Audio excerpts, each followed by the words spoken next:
தங்கம் விலை நேற்று சவரனுக்கு 2400 ரூபாய் குறைந்த நிலையில் இன்று 800 ரூபாய் உயர்வு. சென்னையில் ஒரு சவரன் 1,10,800 ரூபாய்க்கு விற்பனை.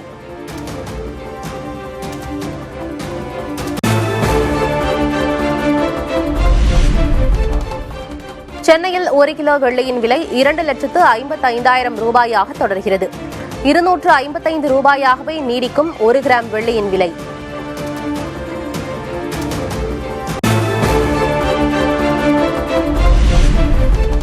இயேசு சிலுவையில் அறையப்பட்டதை நினைவு கூறும் புனித வெள்ளி கடைபிடிப்பு. சிலுவை பாதை ஊர்வலத்தில் திரளானோர் பங்கேற்பு.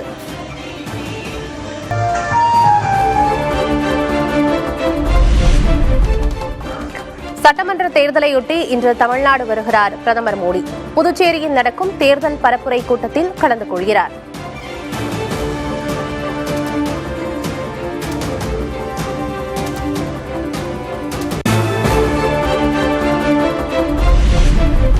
சென்னையில் நாளை நடக்கவிருந்த பிரதமர் மோடியுடனான பாஜக நிர்வாகிகள் சந்திப்பு ரத்து. பாஜக உயர்மட்ட நிர்வாகிகளை மட்டும் பிரதமர் சந்திக்க உள்ளதாக தகவல்.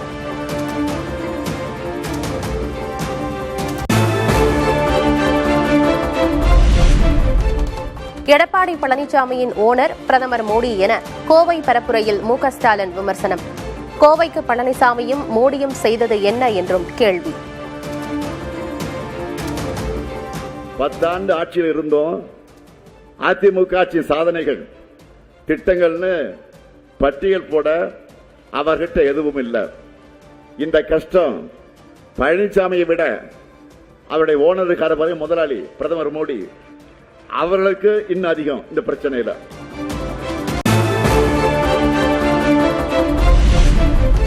தமிழை, தமிழரை, தமிழ்நாட்டை பாஜக வஞ்சிப்பதாக மு.க. ஸ்டாலின் குற்றச்சாட்டு. தமிழ் பாசத்தில் நம்மை மிஞ்சும் அளவுக்கு நடிக்கிறார்கள் என்றும் சாடல். தமிழை, தமிழரை, தமிழ்நாட்டை பாஜக வஞ்சிக்கிறது. இன்னும் வெளிப்படையா சொன்னா அவமானப்படுத்துது. தமிழ்நாட்டுக்கு வந்தா தமிழ் பாசத்துல நம்மையே மிஞ்சக்கூடிய அளவுக்கு நடிக்கிறாங்க இல்லையா?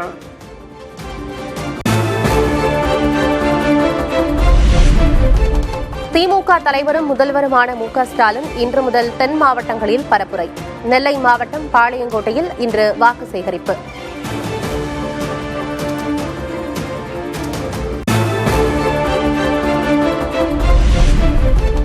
பாஜகவுக்கு யார் அடிமை என அதிமுக பொதுச் செயலர் எடப்பாடி கே. பழனிசாமி கேள்வி. தமிழ்நாட்டுக்கு எதிராக எந்த திட்டம் வந்தாலும் எதிர்ப்போம் என்றும் பேச்சு. எடப்பாடி பழனிசாமி பாரதிய ஜனதாவுக்கு அடிமையா? நாம் அடிமையா இருக்கிறோமா?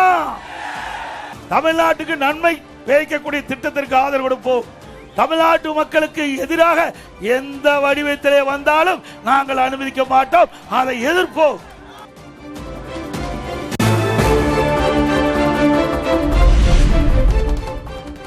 முன்னாள் முதல்வர் கருணாநிதியை கடைசி காலத்தில் மு.க. ஸ்டாலின் கைதி போல் வைத்திருந்தார். திமுக எம்பி ஆர் ராசா பேசியதாக வெளியான ஆடியோவை சுட்டிக்காட்டி எடப்பாடி பழனிசாமி பேச்சு.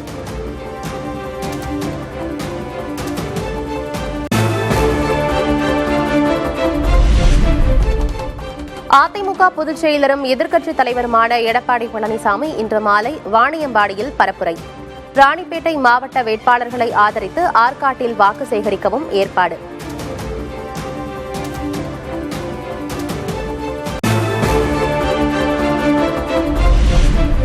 முன்னாள் முதல்வர் கருணாநிதிக்கும் முதல்வர் ஸ்டாலினுக்கும் பெரிய வேறுபாடுகள் ஏதும் இல்லை. இருவரது ஆட்சியும் குடும்ப அரசியல்தான் என புதிய தலைமுறைக்கு எடப்பாடி கே. பழனிசாமி பிரத்யேக பேட்டி. பேருக்கு வேறுபாடே கிடையாது. திமுக ஒண்ணுதான், ரெண்டுமே குடும்ப அரசியல் தான். மக்களுக்காக அந்த கட்சி நடத்தல, குடும்பத்துக்காக தான். திரு கருணாநிதி இருக்கின்ற பொழுதும் சரி, திரு ஸ்டாலின் இருக்கின்ற பொழுதுதான் சரி, குடும்பத்தில் இருக்கின்ற உறுப்பினர்கள் கட்சியிலும் உயர்ந்த பதவிக்கு வர வேண்டும், ஆட்சியிலையும் உயர்ந்த பதவிக்கு. அதுதான் அவருடைய நோக்கம்.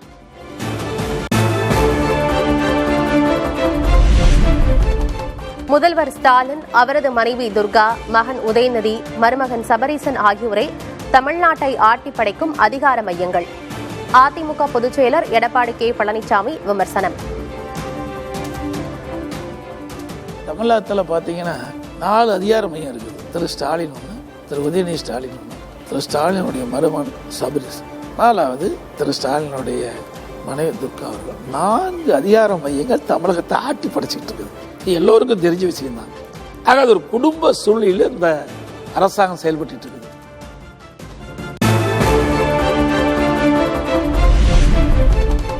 சென்னை எப்போதும் திமுகவின் கோட்டை என துணை முதல்வர் உதயநிதி ஸ்டாலின் கருத்து. சேப்பாக்கம் தொகுதியில் கருணாநிதியின் சாதனையை யாராலும் முறியடிக்க முடியாது எனவும் பேட்டி. சென்னை எப்பவுமே திமுகவோட கோட்டை தாங்க. இந்த முறையும் நிச்சயமா சென்னைக்கு நிறைய திட்டங்களை நம்முடைய முதலமைச்சர் பண்ணியிருக்கிறோம். நம்முடைய அரசு பண்ணியிருக்கு. வட சென்னை வளர்ச்சி திட்டம் பண்ணியிருக்கு. சாலை மேம்பாட்டு பணிகள், குறிப்பா மழைநீர் வடிகால்கள் பெருமளவில் பண்ணியிருக்கிறோம். கலைஞர் சாதனையெல்லாம் முறியடிக்க முடியாது, ட்ரை பண்ணலாம்.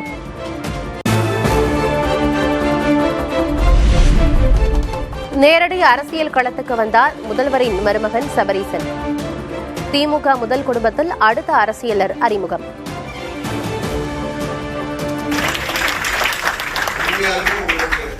நல்ல ஒரு எம்எல்ஏவா ரொம்ப சந்தோஷப்படணும்.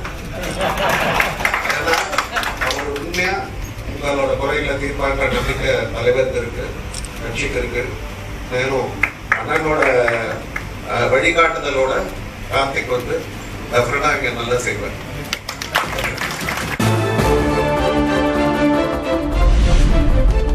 திமுக குடும்பத்தில் 4 அதிகார மையங்கள் என்று விமர்சித்திருந்த எடப்பாடி கே பழனிசாமி, பழனிசாமியின் குடும்ப அரசியல் விமர்சனத்திற்கு மறைமுக பதிலடி கொடுத்தாரா சபரீசன்?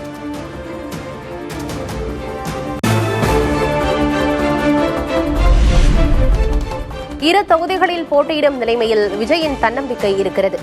விஜயை மறைமுகமாக தாக்கிய Sabareesan. Which shows the confidence of the leader. Yeah? Thank you. விஜயை பார்த்து பயந்தாலும் அதிக கூட்டணி வச்சிருக்கோம் வராரு. எங்களுக்கு ஸ்கீம்ஸ் இருக்குங்க, எங்களுக்கு கான்ஃபிடன்ஸ் இருக்கு, ஒன்றும் ப்ராப்ளம் இல்லை. Thank you.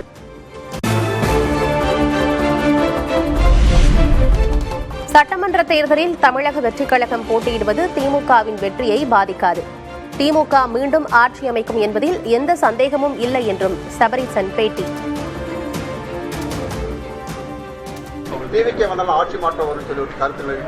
Absolute victory. There is no contest only here. New party has come out. Whether it will affect in anything or No. There is no effect here. இந்த தொகுதி வச்சு எப்படி சார் தமிழ்நாடு முழுக்க சிறப்பா இருக்கு.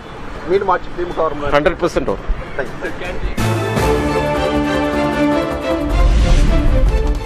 தமிழக சட்டமன்ற தேர்தலுக்கான பாஜகவின் வேட்பாளர் பட்டியல் இன்று வெளியாக வாய்ப்பு.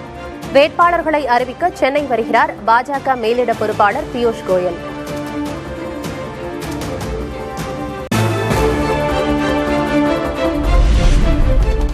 (2021) தேர்தலில் உதயசூரியன் சின்னத்திற்கு மக்கள் வாக்களித்ததால் தமிழகம் இருண்டு விட்டதாக சீமான் விமர்சனம். விஜய் 2 தொகுதிகளில் போட்டியிடுவது தொடர்பாகவும் கிண்டல். சூரியன் ஓட்டு போட்டா ஐயா வீட்டில் விரிஞ்சு நாடு இருட்டா போச்சு. ரெட்டலைக்கு ஓட்டு போட்டா 50 வருஷமா ஒரு துளி கூட விடல. மொட்டை இல்லையா ரெட்டலை அங்கேயே தான் இருக்கு. இவரா விசிலா தேட்டல ஊதிக்கிட்டு இருந்தா தெருவில் ஊதிக்கிட்டு தெரிய போற. கான்பிடண்டா இருங்க, வெற்றி நிச்சயம். அவருக்கே கான்பிடன்ட் 2 தொகுதியில போட்டிருக்காப்ல.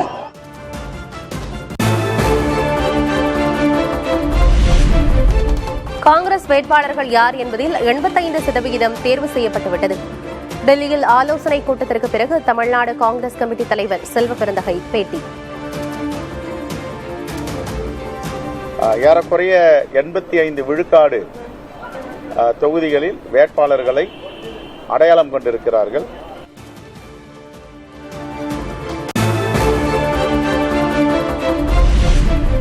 அடிப்படை வசதிகளையே செய்யாத தீய சக்தி திமுக என விஜய் விமர்சனம். திமுக ஆட்சி தூக்கி எறியப்படும் எனவும் திருச்சி கிழக்கு தொகுதி பரப்புரையில் பேச்சு. நானும் இது எத்தனை வாட்டி ரிப்பீட் பண்றதுன்னு எனக்கு தெரியல. நீட்டை ரத்து செய்வோம்னு சொன்னீங்களே, என்னாச்சு? இந்த அடிப்படை வசதிகள் கூட செஞ்சு கொடுக்காத இந்த தீய சக்தி திமுக அரசை என்ன பண்ணலாம்? தூக்கி வீசி அறிவோமா?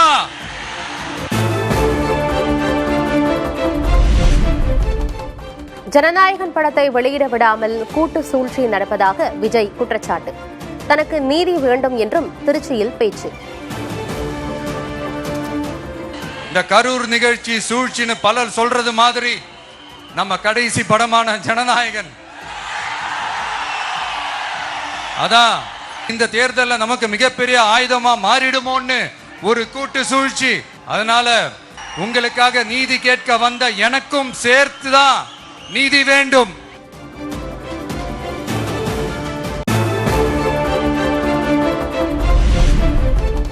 பட்டப்படிப்பை முடித்துவிட்டு வெளிநாடுகளில் கூலி வேலைக்கு செல்லும் நிலை இருப்பதாக திருப்பத்தூர் இளைஞர்கள் வேதனை.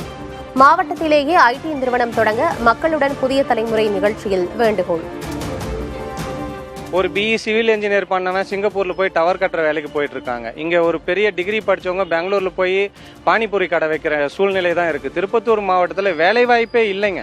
இன்ஜினியரிங் ஸ்டூடெண்ட் பாயிண்ட் ஆஃப் வியூல வந்து பார்த்தா இங்க நாங்க வந்து ஜாயின் பண்ணும்போது 100% பிளேஸ்மெண்ட்னு சொல்லி தான் இங்க நியர்பைல இருக்க எல்லா காலேஜும் அப்படிதான் சொல்றாங்க. பட் இங்க இருந்து நாங்க பிளேஸ்மெண்ட் வெளில போனோம்னா லைக் பெங்களூர் போனோம், சென்னை, ஹைதராபாத் அந்த மாதிரி போனோமே தவிர எங்க சரௌண்டிங்ல எங்களுக்கு ஒரு நல்ல ஒரு ஐடி கம்பெனி கூட இல்லைன்னு இந்த மாதிரி சொல்லலாம்.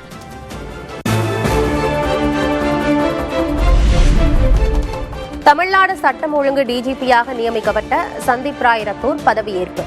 பொறுப்பு டிஜிபி வெங்கட்ராமனை மாற்றி தேர்தல் ஆணையம் நடவடிக்கை.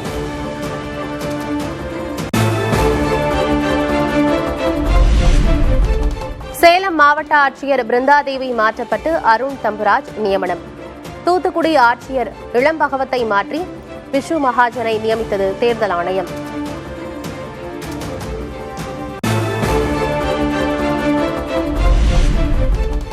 தாம்பரம் மாநகர காவல் ஆணையர் அமல்ராஜ் மாற்றப்பட்டு சஞ்சய் குமாரை நியமித்து தேர்தல் ஆணையம் உத்தரவு. மதுரை மாநகர காவல் ஆணையர் லோகநாதன் மாற்றப்பட்டு அபிஷேக் தீக்ஷித் நியமனம்.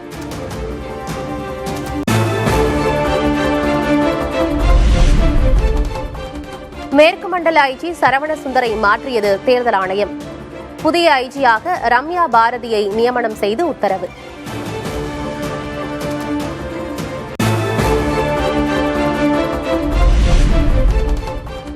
ஐந்து லட்சம் குடும்பங்கள் வறுமையிலிருந்து மீட்கப்படும். முதியோர் ஓய்வூதிய தொகை 3000 ரூபாயாக உயர்த்தப்படும். கேரளத்தில் இடதுசாரி கூட்டணியின் தேர்தல் அறிக்கையை வெளியிட்டார் முதல்வர் பினராயி விஜயன்.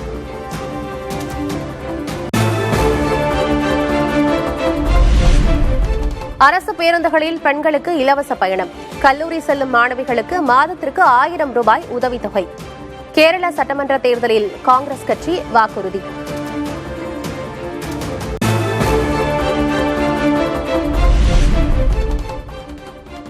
கேரளத்தில் இடதுசாரி முன்னணி பாஜகவின் பி டீமாக செயல்படுகிறது. இடதுசாரி கூட்டணியில் உள்ள எந்த தலைவராவது மோடியை எதிர்த்து பேசியிருக்கிறார்களா என பிரியங்கா காந்தி கேள்வி.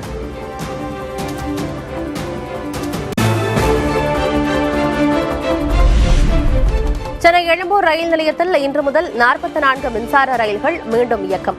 10 மற்றும் 11வது நடைமேடைகளில் மேம்பாட்டு பணிகள் நிறைவடைந்ததால் மீண்டும் தொடங்கிய ரயில் சேவை.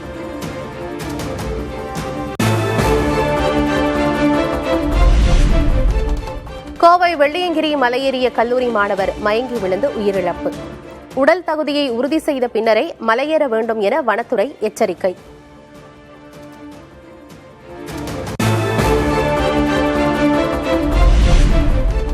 டெல்லியில் பிரதமர் மோடியுடன் ரஷ்யாவின் முதல் துணை பிரதமர் டெனிஸ் மாந்துரோவ் சந்திப்பு. இரு நாடுகள் இடையேயான எரிசக்தி, பாதுகாப்பு, வர்த்தக தொடர்புகள் குறித்து இருவரும் ஆலோசனை.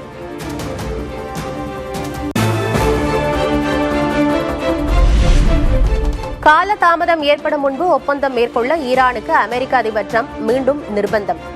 ஈரானின் மிகப்பெரிய பாலம் தகர்க்கப்பட்டதை சுட்டிக்காட்டி எச்சரிக்கை.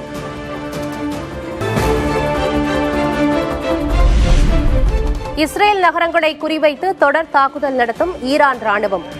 ஈரானின் ஏவுகணைகள் விழுந்ததில் மழலையர் பள்ளி வளாகம் சேதம்.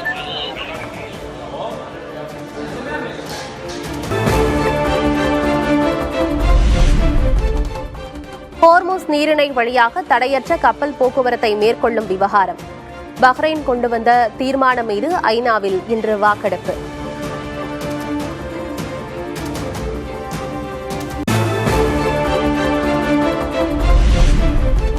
வாட்டிகன் தேவாலயத்தில் ஈஸ்டர் பண்டிகையொட்டி சிறப்பு பிரார்த்தனை தொடக்கம்.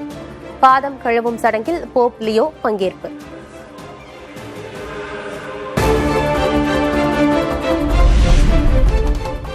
ஈஸ்டர் பண்டிகையொட்டி பிரேசிலில் நடந்த வினோத வழிபாடு.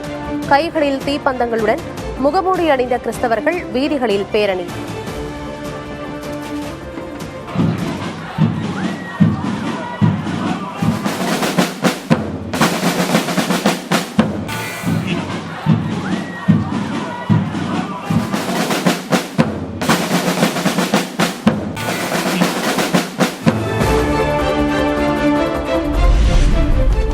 ஐபிஎல் கிரிக்கெட் தொடரில் கொல்கத்தாவை வீழ்த்தியது ஹைதராபாத் அணி. அபார பந்துவீச்சால் 65 ரன்கள் வித்தியாசத்தில் வெற்றி பெற்று அசத்தல்.